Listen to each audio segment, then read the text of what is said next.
Oke guys, welcome back to Daily Charting with Toshi, di mana kita akan daily chart your favorite cryptocurrencies. Oke, dalam 24 jam terakhir, cryptocurrency market lanjut lagi koreksi sebesar 0,55%. Dengan total market cap mencapai di 1,05 triliun US dollars, dengan Bitcoin dominance yang kembali lagi meningkat sebesar 0,27% dalam 24 jam terakhir. Untuk Bitcoin ya, sedikit bad news, tapi di waktu bersamaan masih ada sedikit pengharapan ya, di mana weekly close-nya itu dia di bawah dari MA 200 dan di bawah dari salah satu bull support band. Tetapi untungnya apa? Masih ada ya. Jadi bull support band itu kan di 26.200 sampai 25.800. Nah, jam 7 pagi tadi weekly close-nya itu masih sedikit di atas dari 25.800, which is oke lah ya. Untuk Ethereum dia terkoreksi sebesar 0,92%, sementara untuk BNB dia terkoreksi lagi sebesar 4,91%. Untuk XRP dia malah meningkat 1,18% ya. Ini kayak sudah bebas dari SEC, sepertinya terus-terusan meningkat. Untuk Cardano dia mulai meningkat sebesar 1%-an. Lalu untuk Dogecoin dia terkoreksi lagi sebesar 1,67% di angka 0,06. Dan sekarang Tron ya, Tron mulai masuk ke top 10. Aneh juga lihatnya ya. Dia mulai meningkat sebesar 0,63%. Dan Solana dia lanjut lagi koreksi sebesar 4,25% di angka $15 ya. Jadi ya altcoins cukup berantakan ya dalam beberapa hari kebelakang ini karena lagi-lagi Gary Gensler ya. Tron seingat gue malah nggak masuk ya, seingat gue. Ya seingat gue dia nggak masuk ke list. Jadi kayaknya lebih aman, bukan lebih aman, lebih nggak terlalu kebanting gitu kesannya ya. Oke, sebelum kita masuk ke ekonomi kalender, kita akan dengar dulu pesan-pesan dari sponsor kita pada hari ini. Oke, today's video is brought to you by CryptoStocks. Jadi CryptoStocks ini adalah suatu services yang ada di Telegram.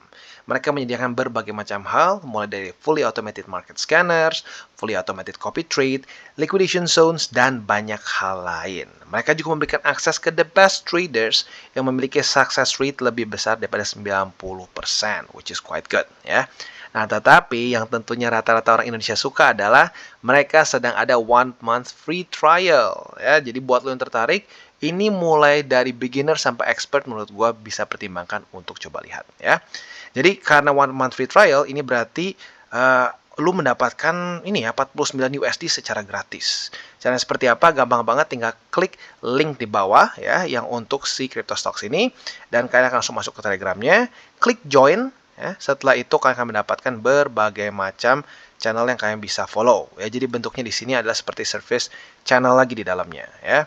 Nah, di sini kita bisa lihat ada chat VIP, ada announcement, ada market scanners, liquidation levels, dan buat lo yang pengen follow berbagai macam trader nih, salah satu yang paling gue suka adalah Garrett Soloway.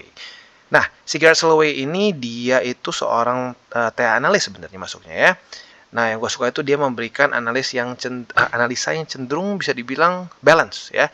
Ada skenario bearish maupun skenario bullishnya. Jadi nggak kayak bias ke satu skenario tertentu. Jadi kalau tembus ke sini maka masuk ke bearish. Kalau naik ke sini maka ini masuk ke bullish. I like that ya. Dan ada berbagai macam trader lain juga yang lo bisa follow. Ada seperti di sini ada Bob Lucas dan seterusnya. Ya, sekali lagi lo bisa dapatkan ini for free karena ada trial selama 1 bulan. Ya, jadi buat lo yang tertarik silahkan klik link di bawah. Oke, dan sekarang kita geser ke ekonomi kalender dan seperti yang kita bisa lihat di sini ya. Untuk US lagi-lagi belum ada yang terlalu penting untuk hari ini spesifiknya. Jadi pada hari ini kita lebih fokus ke technical analysis. Nah, untuk besok kasusnya kayaknya berbeda ya.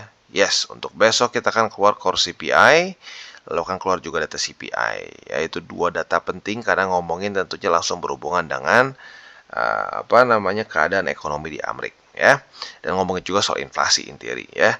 Jadi nanti buat lo yang penasaran, tunggu besok kita akan bahas lebih detail ya. Tapi lagi-lagi untuk hari ini lebih fokus ke TA. Nah, sebelum kita masuk ke analisa di Twitter, kita akan bahas dulu mengenai lagi-lagi soal SEC, tapi kali ini dari sudut pandang dari Mark Cuban ya. Nah, kita tahu Mark Cuban ini adalah salah satu orang terkaya di Amerika Serikat ya, dan mungkin dia paling terkenal karena dia itu pemilik Dallas Maverick ya, dan juga salah satu shark ya di Shark Tank gitu. Jadi ya dia terkenal gara-gara 2 itulah ya. Nah, dia bilang apa? It's near impossible to know what is and what isn't a security menurut dia ya.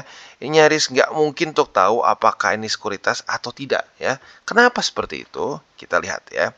Jadi menurut si Mark Cuban ini, jadi SEC ini bisa dibilang gagal untuk memberikan clarity ya ke cryptocurrency firms untuk registrasi seperti apa. Ini termasuk Coinbase. Makanya Coinbase itu ekstra gedek itu ya, ekstra kesal lah gitu ya, ekstra kesal dengan SEC.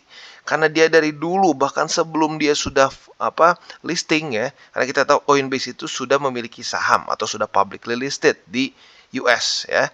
Dia udah minta clarity dari SEC. Regulasinya seperti apa? Regulasi seperti apa? Nggak dikasih kejelasan ya. Tiba-tiba disu sekarang. Ya, jadi lagi-lagi konyol ya. Dan kalau orang pikir, ya mungkin semuanya gitu bang. Nggak juga. Kenapa? Nih kita bisa lihat di sini. Mark Cuban dia kasih note ya bahwa ini tuh seperti pilih-pilih kasih gitu ya. Sektor lain dalam finance industry itu mendapatkan transparansi yang jauh lebih jelas daripada SEC ya. Salah satunya adalah untuk saham ya. Di mana stock loans itu tidak dilabel sebagai security. Maka dari itu, atau sekuritas lebih tepatnya bahasa Indonesianya ya, tidak dilabel as a security. Jadi mereka itu tidak disu ya, brokers, bank tidak disu ya. Nah, mereka disebutnya engaging in comment process ya. Jadi suatu menurut gua sih ya, pilih-pilih kasih kasarnya seperti itu ya. Kalau bank, oh nggak apa-apa. Oh nggak disu ya. Tapi emang stock loans apa sih sebenarnya? Kalau mau dipikir-pikir, ya sama-sama sekuritas juga gitu. Karena kalau masuk ke Howey test yang udah jadul itu yang kemarin gua udah bahas, masuk stock loans itu. Tapi enggak ya, enggak disu gitu. Jadi ya lagi-lagi kalau menurut gua ya teori gua itu ya pokoknya US tuh sekarang pengen ngebuang kripto. Jadi dipersulit, dia minta clarity nggak dikasih, ya jadi kayak memang dicekek aja gitu, ya.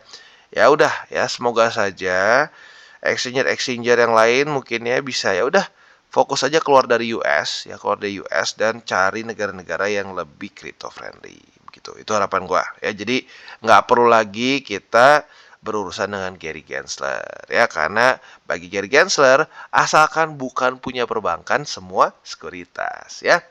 Oke, nah selanjutnya kita akan geser ke analisa di Twitter. Jadi kita ngomongin soal pullback ya. Banyak orang yang berpikir bahwa pullback itu artinya ganti tren ya. Ada benar nggak? Ada benarnya ya. Tapi nggak selalu gitu, nggak selalu. Jadi kalau kita lihat di 2019 juga mirip-mirip seperti ini. Di mana 2019 ini bottomnya dia ya. Karena gue ingat banget di 3.000-an. Waktu itu dia santai di 6.000, kita pikir bakal rally, tiba-tiba jebret jatuh lagi ke bawah ya. Gue ingat banget, makanya 6.000 3.000 ingat banget di otak gue ya. Nah, intinya apa? Saat pullback ini banyak orang yang berpikir, wah ini siap-siap membuat lower low lagi nih. Ya, jadi jangan beli dulu gitu. Nah, makanya kenapa kalau gua pribadi ya, gua akan selalu DCA gitu. Jadi ya udah terserah mau pullback sampai ke bawah lagi monggo, mau ke atas lagi ya udah berarti gue sudah akumulasi di daerah-daerah tertentu begitu. Jadi makanya kenapa kalau gue pribadi ya lebih suka berpikir jangka panjang ya dan kita DCA secara spot. Tapi gue lebih suka nggak ini ya bukan DCA murni. Karena kenapa? Kalau murni itu kesannya lu lagi overbought pun lu beli. Nah, enggak, karena kita bisa TA, lebih baik kita pakai kebijaksanaan kita dengan TA, kita akumulasi di support-support kuat yang punya probability lebih besar untuk mantul begitu ya. Oke. Nah, sekarang kalau kita di sini target 2023 adalah di 45.000 ya. Ini mirip-mirip seperti pemikiran gua karena ya struktur dan selain dari struktur juga adalah apa? Ya, kita tahu bahwa ada kemungkinan Amerika Serikat di akhir tahun bisa resesi. Jadi, kalau udah sampai sini, resesi ya masih ada bantal gitu ya. Nah, harapan kita apa? Harapan kita adalah ini nih. Ini harapan kita adalah weekly-nya. Weekly-nya bisa mantul. Karena arguably ya, kita bisa lihat juga di sini kemarin tuh sempat menyeramkan juga ya. Dia sempat jauh di bawah ya. Kalau ini gue inget banget waktu lagi runningnya nih harganya ya. Waktu ngeliat di sini udah mual. Aduh, kebayang gak sih? Bitcoin waktu itu udah sampai ke angka 25 ribuan, ke reject tiba-tiba week terendahnya itu sampai 19.500. Aduh, udah mual ya. Tapi apa? Catatannya tidak terjadi weekly close di bawah dari bull support band, which is tidak terjadi di salah satu di sini ya. Dia weekly close-nya masih di atas. Nah, kali ini mepet sih, jujur mepet banget ya. Tapi technically speaking masih di atas. Jadi masih ada kesempatan nih. Jadi kita tahu PR-nya yang sangat penting untuk Bitcoin di minggu ini adalah apa? kembali reclaim ya MA 200 dan menjauh dari bull support band ya. Itu harapan gua. Jadi minggu ini minggu penentuan nih. Kalau sampai weekly close di bawah lagi, probability-nya 90% ya Bitcoin akan lanjut ke bawah lagi gitu ya. Bahkan bisa menemukan lagi angka 20.000, bisa bahkan menemukan 15.000 ya. Jadi sangat penting untuk Bitcoin pada minggu ini bisa rally ke atas ya. Probability-nya sekali lagi nggak 100% ya, nggak 100%, tapi 90% lebih yang terjadi saat terjadi weekly close di bawah dari bull support band itu ya lanjut ke bawah, lower low gitu ya. Nah, makanya minggu ini sangat-sangat penting ya. Karena sekali lagi gue tekankan, walaupun dia weekly close-nya satu itu di bawah dari dia sedikit di bawah dari yang bull support band atas, tapi yang dihitung adalah kedua-duanya untuk bull support band ya. Oke, jadi kurang lebih seperti itu untuk Bitcoin. Selanjutnya kita akan geser ke ini ya. Kita akan geser ke indeks dolar. Untuk indeks dolar kita bisa lihat ya bisa dibilang ya masih oke lah ya, masih oke.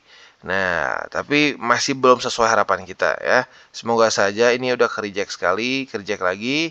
Nah, mulai membuat lower low dan mulai daily close di bawah dari 103,13. Itu harapan kita untuk short term-nya ya. Jadi kurang lebih seperti itu untuk makronya. Selanjutnya kita akan geser ke buy limit, tetapi seperti biasa sebelum kita mulai ke buy limit, gua akan disclaimer dulu bahwa semua konten dari Toshi Crypto Indonesia ini bukanlah financial advice. Ini semua bentuknya adalah edukasi. Lalu caranya untuk mendukung TCI bagaimana? Banyak caranya. Lo bisa like our video, bisa share our video, atau juga bisa menggunakan link referral kita di bawah. Nah, buat lo yang sudah akumulasi nih Bitcoin, altcoins, dan lain-lain, pengen beli hardware wallet ya, jangan asal ya. Gua sarankan untuk beli di Encrypt.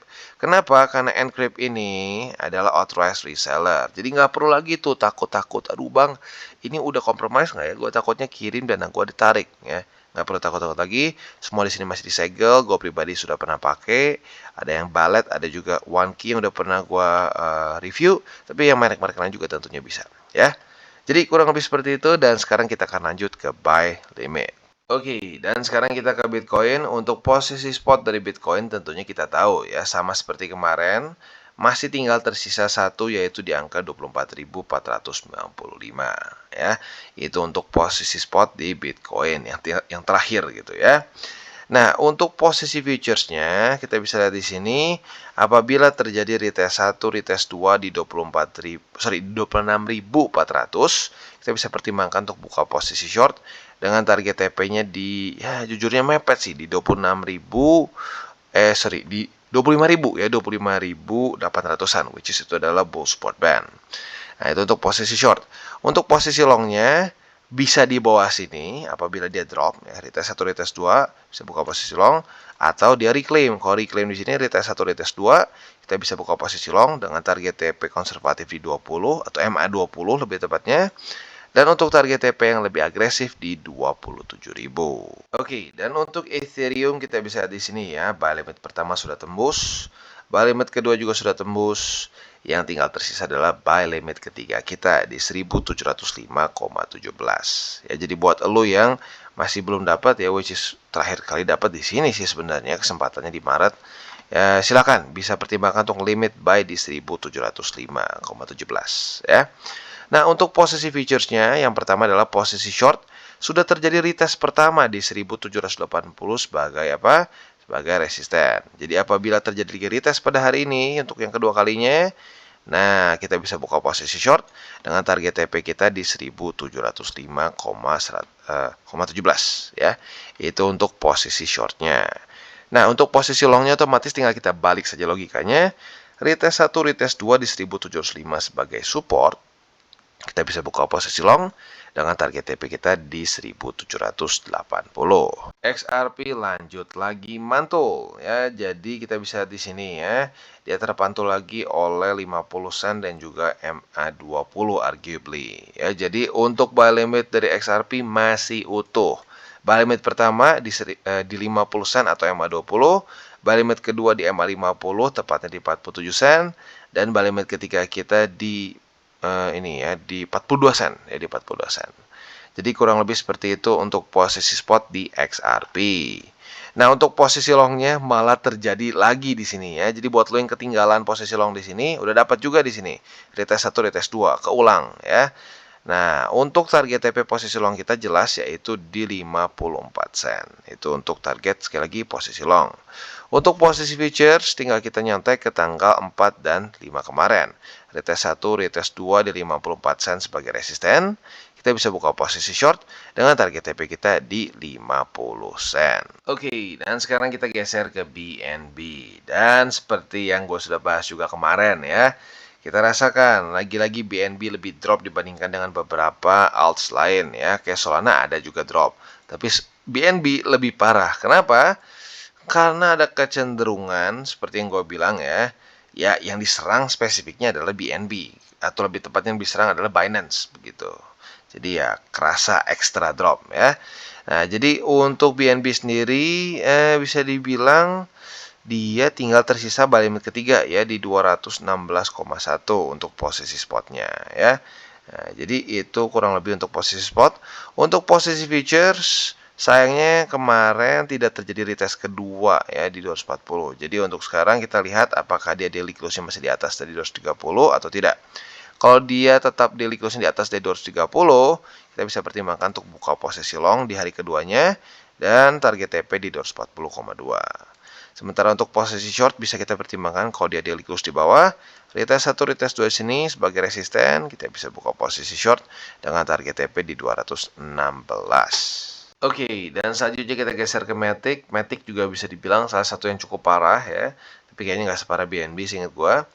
Untuk posisi spotnya otomatis kita harus buat baru ya. Jadi untuk buy limit pertama di 60 sen ya, which is ini struktur yang ketahan oleh di sini ya. Yang terbentuk di Juni 2022 kemarin.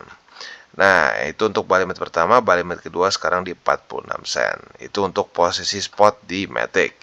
Untuk posisi spot, untuk posisi futuresnya, retest 1, retest 2 sudah terjadi di 60 sen ya, tapi gue belum bahas sih dari kemarin-kemarin. Jadi buat lo yang mungkin udah lihat dari kemarin-kemarin, nah sudah punya posisi long.